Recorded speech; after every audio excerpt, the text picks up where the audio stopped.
Pengacara Ferdy Sambo, Arman Hanis, membeberkan isi dari buku hitam yang kerap dibawa oleh kliennya itu. Buku hitam yang dibawa Sambo itu memang menjadi sorotan dalam beberapa hari terakhir.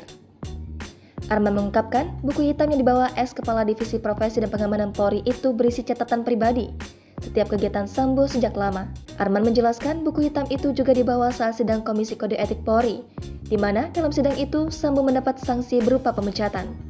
Sambo dipecat usai menjadi tersangka pembunuhan berencana Brigadir Nofriansah Yosua Huta Barat. Bahkan, pada persidangan perdana di PN Jakarta Selatan kemarin, Senin 17 Oktober, Sambo juga membawa buku hitam tersebut. Arman menekankan buku hitam itu merupakan catatan harian seluruh kegiatan Sambo sejak masih menjabat Kepala Subdirektorat 3 Direktorat Tindak Pidana Umum Badan Reserse Kriminal Polri.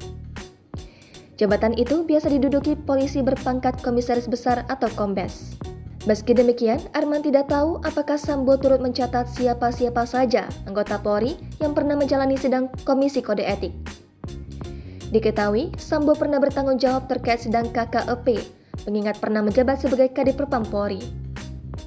Sebelumnya, Arman Hanis angkat bicara soal buku hitam yang dipegang kliennya saat pelimpahan tahap 2 kasus pembunuhan berencana dan obstruction of justice atau menghalangi penyidikan kasus Brigadir J atau Nofriansah Yosua Huta Barat di Kejaksaan Agung Jakarta.